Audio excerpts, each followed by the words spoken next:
Here in Newfoundland and Labrador, we recognize the issues and set to work immediately to reimagine an outdated healthcare system. It was one of my motivations to enter politics in the first place, and seeing the strain on the system after years on the front lines.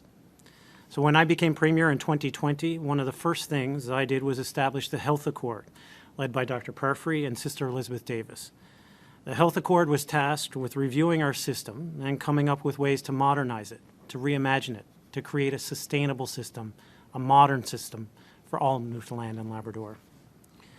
While other jurisdictions are still grappling with how to fix the system, we already have those recommendations. And we have them thanks to the dedication of Pat and Sister Elizabeth and the incredible team that they put together, who engaged with many, if not almost all, Newfoundlanders and Labradorians, including members of opposite political parties. On Budget 2023, Your Health, Our Priority, demonstrates our commitment to actioning recommendations in the Health Accord, with a record almost $4 billion investment in your health, for you. Our government has a plan to improve health care for all Newfoundlanders and Labradorians, and you see that with almost daily announcements with respect to health care. Things like investing in a consolidated ambulance system with a centralized dispatch, far outdated and much needed. Creating a single health authority. An additional $23 million in recruitment and retention efforts for healthcare professionals. And modernizing our infrastructure through new hospitals and family care teams, bringing care to the people that need it the most. Today, we are adding another piece of that plan. We are launching our Health Action Updates. This approach is designed to present Newfoundlanders and Labradorians with the information that they need to know about steps that we are taking to action a plan that best supports your families and our communities. Healthcare Action Updates will function as briefings, similar to the COVID briefings in many ways, of our latest initiatives in healthcare. They will have specific themes and focus on one or two initiatives that are part of our collective sustainable healthcare agenda. They will be live streamed on our government Facebook page and deliver to you the latest healthcare action information. For example, today we will be giving you more information about the expansion of family care teams that was announced in Budget 2023. Teams that will provide up to 80,000 people with access to primary care. We are also launching our Health Action website. You can go to health. They are in that, they're in that stage now of attack.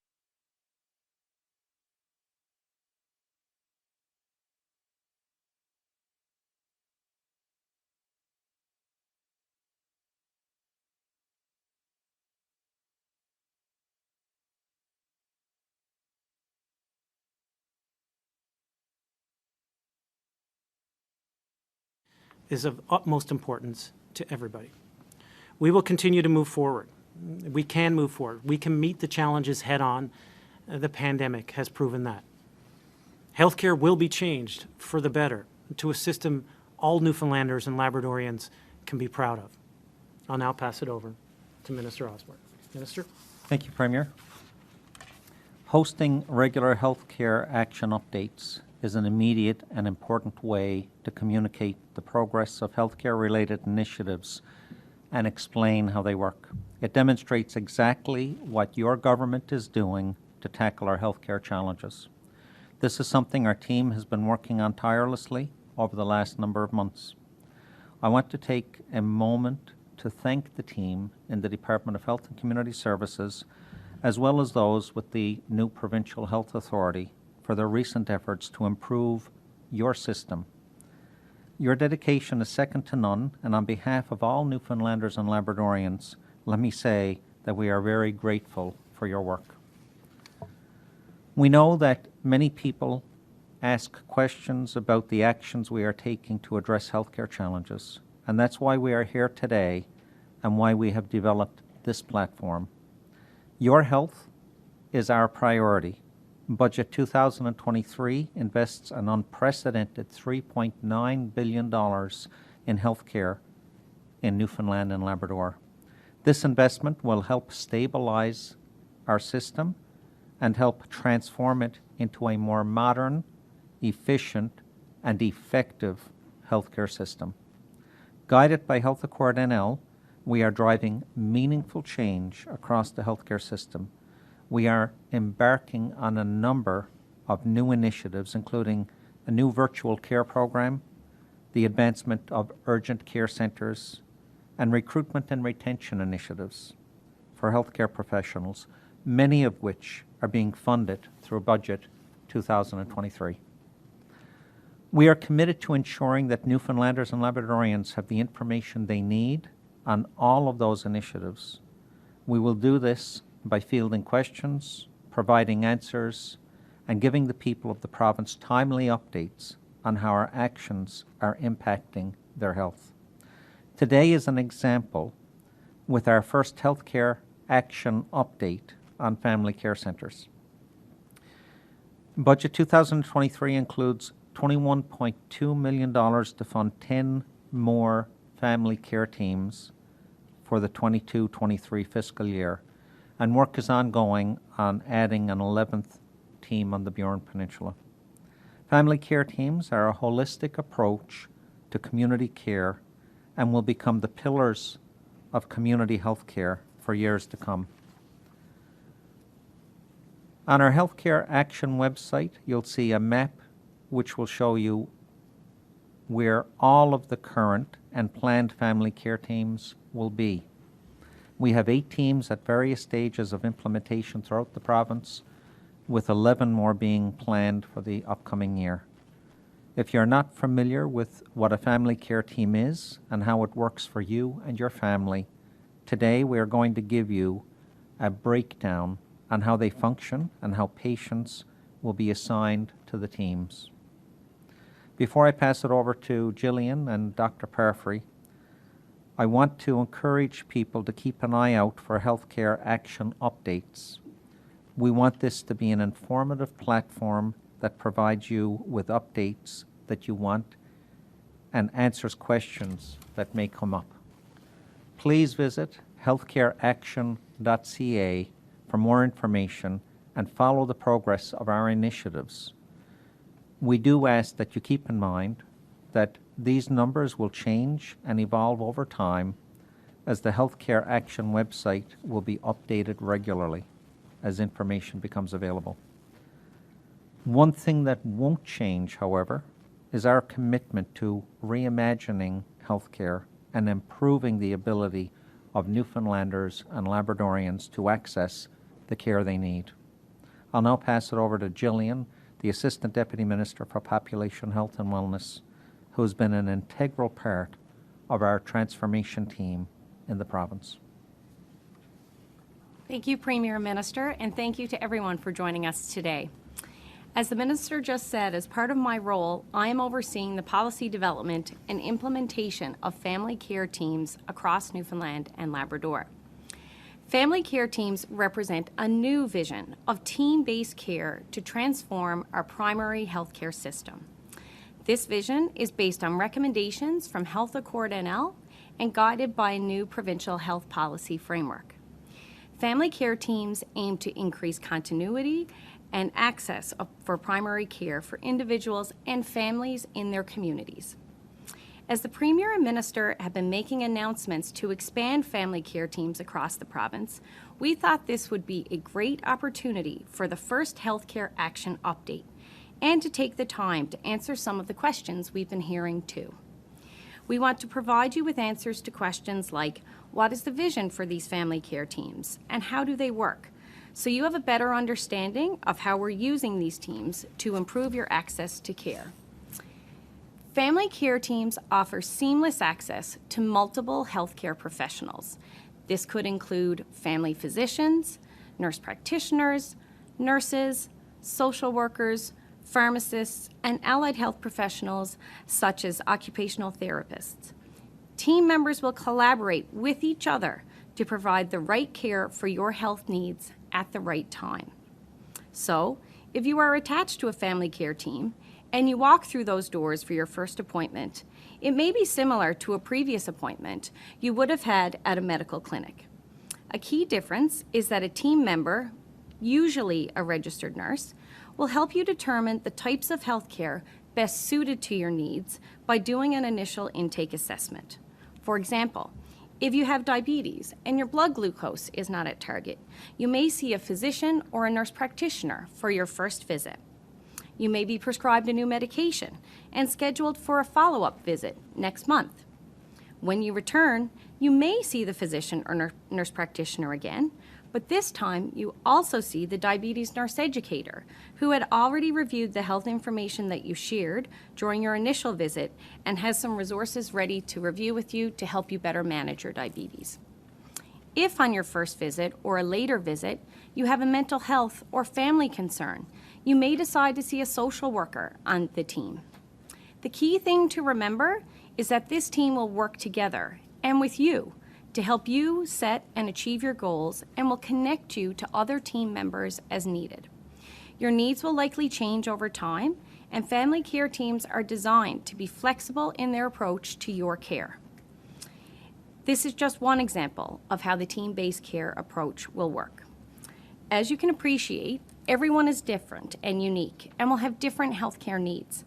Therefore, your experience at a family care team will likely be a different experience from your family members, friends, or coworkers. Over time, you and your family care team will get to know each other. You will be connected to the team for the long term, and at different points in time may receive care from multiple team members. One team member, a physician or nurse practitioner usually, will be known as your most responsible provider, and along with healthcare navigators, will coordinate your care both within the team and with other services and specialists you may be referred to. Your family care team will have similarities to other family care teams across the province, but it will also be tailored to the needs of your community. Your family care team might be located in a single location, or it may use a hub and spoke model. Hub and spoke models are focused on delivering appropriate and equitable care to the entire geographical area and are particularly important in our province to servicing smaller and more remote areas. They allow residents to receive care at the spoke nearest their home and also avail of services in the hub location as needed. The goal is for everyone to be able to be connected to a team and that the team will be linked to other care providers in your community. If your family physician does not work directly with a family care team, no worries, there will be opportunities for them to connect with the team over time so that you and your family members can access services of those team members as well. In Budget 2023, we announced an expansion of family care teams across Newfoundland and Labrador. Today, there are 8 family care teams underway and in various stages of implementation throughout our province. 11 more will be developed in 2023, 2024 for a total. They are in that, they're in that stage now. The first family care team was established in the Metro region in 2020 as an initial step to address the unmet healthcare needs of residents who do not have a family doctor. Family care teams are located currently in St. John's East on Mundy Pond Road, St. John's West on Topsail Road, St. John's Centre at Pippi Place, Southern Avalon, Coast of Bays, Stephenville, Bay St. George, and Northern Peninsula and Happy Valley Goose Bay. The 10 new family care teams funded by Budget 2023 will be in the following areas: Clarenville, Conception Bay North, Metro St. John's, Deer Lake White Bay, Port aux Basques, Labrador West, Gander, Grand Falls, Kittiwake, which includes Brookfield and area, and Bonavista. And work is ongoing to add an 11th team this year on the Burin Peninsula. These family care teams continue the work of the very first teams that were established to address the needs of residents who do not have a family doctor. Additional teams will be implemented over the next 4 years until we reach our goal of 35 teams across the province. Family care teams will build on the strengths and will be comprised of familiar healthcare providers and services in your communities, along with added new resources to enable them to practice as a team. As family care teams are in different stages of development across the province, we do need to recognize that it will take time and some patience for all of our planned teams to be fully implemented and staffed. Please know that we are working diligently on it. We hope to have as many of them up and running as soon as possible. In the meantime, please be assured that existing care in your community will continue, although it may not operate from a full family care team model just yet. If you do not have a family doctor, or if you will not have one within the next 3 months, I encourage you to register with Patient Connect. Registration with Patient Connect will allow the Provincial Health Authority to attach you with a family physician or a family care team when one becomes available in your area. It will also help us to identify where there is greatest need for the remaining family care teams that are set to be announced over the next few years. Establishing family care teams is an important healthcare action that we are taking to help us transform our healthcare system. The team-based approach to healthcare will allow for greater capacity to see patients and, as a result, expand quality and access to care across the health system.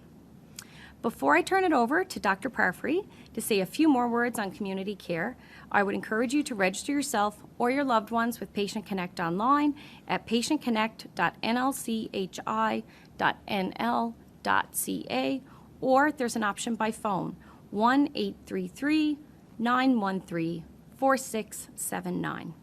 And if you're a health professional that would like to work in a family care team, please visit workinhealthnl.ca to learn more about the opportunities available. Thank you. I now invite Dr. Parfrey to say a few words. Certainly. Thank you very much for the invitation to speak from the Premier and the Minister of Health and Community Services. I'm just a brief personal note from Sister Elizabeth and myself, that the idea that this Health Accord NL report continues not to gather dust and is at the forefront of plans by government and by discussions of the three political parties. Its success has far outweighed what we had expected. I'm just going to speak to the healthcare side of the Health Accord NL. First of all, a few days ago we had the amalgamation of the regional health authorities into one provincial health authority that will be responsible for implementing the policies of the government that relate to Health Accord NL, etc. And the job that we're trying to do, I suppose, as a health transformation team, is to leave Health Accord NL in the background and move on to the government's plans and the provincial health authorities' plans to implement the calls to action. And one of the major calls to action was around improving community care. And the reason for that was that community care is the glue that holds together the entire health delivery system. And community care is probably also a major vehicle for changing the disease risk factors in individuals and in communities. So the components, the strategic components of our approach to community care revolved around recruitment and retention of providers, not only family physicians, but nurses and nurse practitioners and other allied health professionals, particularly difficult in the presence of a deficit of these people both in Canada and across the world. So it's a real challenge following COVID, where we lost providers. The second piece was around the idea that family care teams and team-based care were going to provide more holistic and better care to the population. The third was around the idea that emergency services are a big concern to people, that if they get a stroke or a heart attack, they want to get to a hospital fast. And our recommendations around how we might do that are being met by the government. And then the fourth piece of it was virtual care, and the idea that one could get urgent, continuing or tertiary care virtually, and for some places that virtual first might be the best solution for delivering care to the community. So all elements of that strategy are being put into effect, and obviously this meeting concerns how you in the media can evaluate the progress that's actually been made in that arena. The other piece that's relevant is around family physicians themselves. And I know from my involvement in Health Accord NL and the multiple discussions that we had with family physicians that the three major things they were concerned about were respect, and in effect that revolved around things like retention bonuses, etc. Their way that they were remunerated, and that fee per service was a business model that did not suit many of those family physicians, and that they were much more interested in getting a blended capitation model. And then that the third element that they wanted was to work in teams and to work with nurse practitioners and nurses and other allied health professionals and integrate with care of the elderly, mental health delivery, disease prevention, etc. And that allow them to increase the scope of their practice as we increase the scope of practice of all those other providers. So that strategy has now evolved into those three things are now being delivered to family physicians. What did I forget? Questions? Time for questions. Fair enough. We'll open it up to questions. Emery's had enough. I want to ask about the purpose of these updates, because the family care teams were announced just over 2 weeks ago. Yep. So why do another update and talk about them again? Well, this update today is to update everybody that we will be providing regular updates, if you will, because you can understand that changing a system requires a long-term vision, a longer horizon that isn't always captured in the day-to-day minutia of some of the announcements. So we want to make sure that that vision towards a sustainable, modernized healthcare system is fully encapsulated. And we feel like we can do that through reminding people on the website of where we're going, but equally updating them regularly with these panels. Everybody lives busy lives. And everyone's running around chasing their children, trying to get groceries, managing family and business issues. So we can appreciate that the day-to-day announcements that we are announcing and progressing may not always stick, and they may not always fit into how you as an individual see the overall vision of the transformation.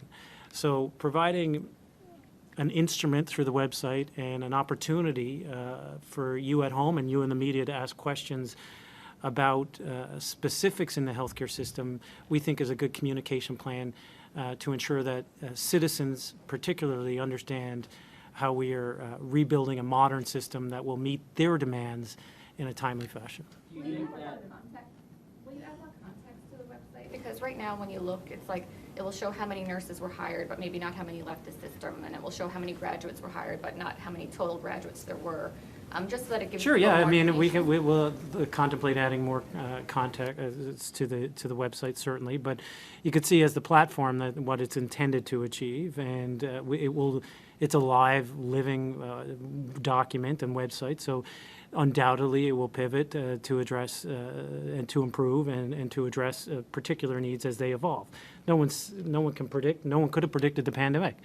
No one can potentially predict whatever acute health issue could potentially arise in 5 months or 5 years. So we will certainly treat the website as a living document and update it accordingly. But I mean, the website says 27 doctors hired since or recruited since June. Doesn't tell us how many have left in that time period, and you said that the goal is to tell residents how we're progressing. How do we know how we're progressing if we don't know how many doctors and nurses have left in that time period? Well, the key indicator is to know how many people are assigned to, in this case, primary care teams and access to primary care. It is difficult to track how many have left the system, there's no doubt, because people retire. It's difficult to capture that particular metric. What we are trying to capture is how many people aren't assigned to family doctors. So whether that's through, working with, collaboratively with the NLMA or through Patient Connect, that's the metric, that's the important metric that we need and want. It's very difficult to track individuals leaving the system, at a granular level, week to week per se. Yeah. I was going to say the Patient Connect one is the third one down on the website. Recruit retention is the first one, but you just said that that's the trickiest one. I mean, without that information, isn't I'm this- sorry, I don't understand the premise of the question. Well, without that information, isn't this more of a marketing exercise on the part of the government? Well, it's not a marketing exercise, it's an information exercise, it's an education exercise too. And there's a lot of moving parts in the healthcare system right now. as you can appreciate. I mean, just think about the transformations that have occurred already. One Health Authority, changing the ambulance services, creating primary family care teams. These are all, it's a heavy lift in a short period of time and a lot of moving parts. We want to make sure all that information is encapsulated in one spot that people can go and look at and observe and understand how it impacts them. We are concentrated on, there's no doubt that we need to grow the healthcare human resources. That's not going to happen overnight, as there has been a substantial change in the way that nurses, doctors, allied health professionals practice medicine. Whether it's, and it has substantively has to do with work-life balance, and rightfully so. So we know that, for example, a doctor retiring is going to require more to fill their position, and that's why we're looking at increasing the training, availability within the postgraduate residency programs at Memorial, and in increasing the capacity in the med school. You mentioned As living reported documents. first in Newfoundland and Labrador this morning, the government has nearly $100 million tied up in travel nurse contracts that most will expire in 2024. This kind of moves away from, I think, what you said a few months ago, Mr. Osborne, about trying to move away from these travel nurses. Can you speak to that? Yeah, absolutely. I mean, we have recruitment missions right now. One of those, for example, is the recruitment mission to India. We've been upfront in saying that there's a 4 or 5 month process at best to get nurses from India through the work visa process, which is a federal process. We have a number of graduating nurses who have already accepted positions in the province. I think every minister in Canada would be anxious to get rid of the nursing contracts or the agencies and have a more stabilized workforce. But that takes recruitment. So once we start seeing the nurses from India, as an example, come to the province, we'll have less reliance on the contract agencies. And those nurses that come, by virtue of their work permit, have to take permanent positions within the healthcare system. Just the comment, one comment. When I started practice and when I was a medical student and resident, there was a cry from the nurses that I worked with that the government wasn't offering full-time positions because that came with the subsequent benefits and pension. And that was the major cry in the ORs and the emergency hallways everywhere. There has been a significant shift in nursing, not in Newfoundland and Labrador, it's consistent in all other premiers that I speak with, that there's been a shift towards the casual nurses and people graduating not wanting the full-time jobs and not wanting the pensional benefits and the disability benefits and the guarantee of that, but instead wanting the flexibility of being a casual nurse. That exists across every province, but it is a huge market shift. It's a huge shift in the market dynamics of that employment space. So we need to work with the nurses union, as we have, to recognize that it is more than it is about trying to achieve the right professional personal balance for these nurses on the front line, to ensure that we're meeting the demands and expectations of a new generation of nurse, while equally respecting the nurses that have been on the front lines for some time. There's no easy answer to that. Part of it is recruiting from elsewhere. Part of it is expanding our own nursing school, which we have done by 25%.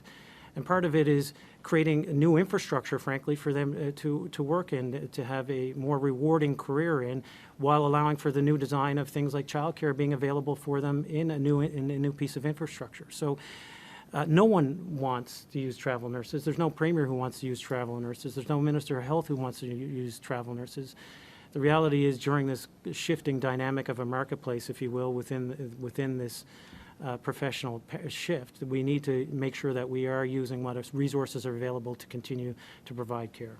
Governments have been pretty, open about healthcare investments. There's been announcements, sometimes multiple announcements a day, on money that we're spending on healthcare. This was very hard for us to find. This was not publicized. Why are you not being more, transparent about your reliance on travel nurses? These were all sole source contracts. There's up to $100 million. It's a ton of money. Why did we have to kind of poke around in the back ends of the internet to find this information? It's not in Merck's. It was all sourceless. It was all just, difficult to find, put it that way. Yeah, It was in so- budget. I mean, the answer to that, these contracts are done through the 4 different health authorities. We now have 1 health authority. It'll certainly be easier for us to track that now, but the contracts were sole sourced at times through the individual health authorities, not through government. Government provides the annual operating grants to the health authorities, and they utilize those grants then to provide the best care they can to the people of the province.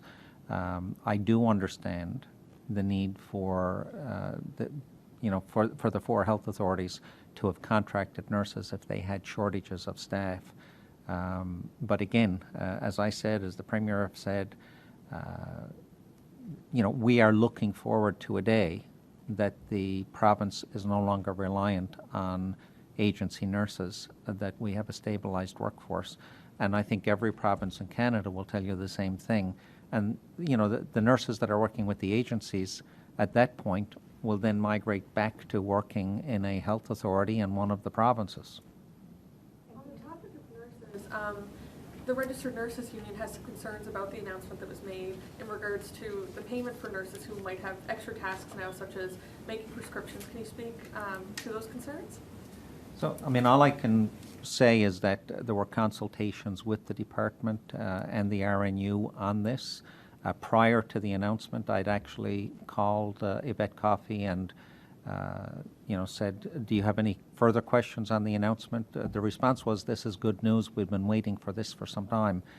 What's said behind closed doors, what may be said publicly, I can't account for that. So there won't be any changes to their pay with the extra responsibilities? So the Registered Nurses Union right now, there's 2 things to keep in mind. One is there are 3 modules that have to be attained before nurses can prescribe. We're looking at about a year before that happens. There's plenty of time to deal with that issue because it's a year out. The second is the RNU currently is in negotiations actively as we speak, and some of those issues will be dealt with at that table. Back to the healthcare action, just wondering, do you think that laying this information out like this publicly and tracking this information, that it will help in terms of your recruitment nationally and internationally?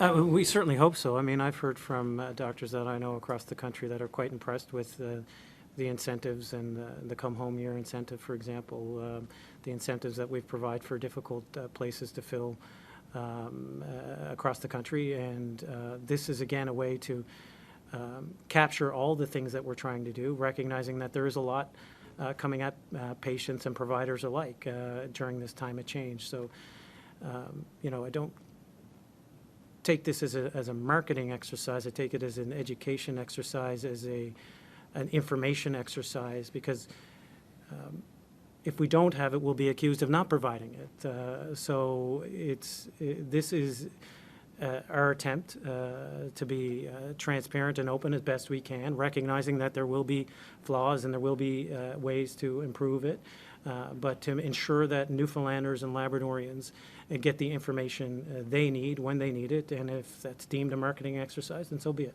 Is there one final question? I can ask mine after.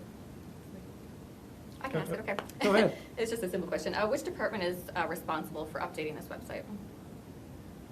So primarily, I guess, the Department of Health and Community Services, but we'll be working with the communications branch in ensuring that the website is updated. Thank you. Great. Thanks, everybody.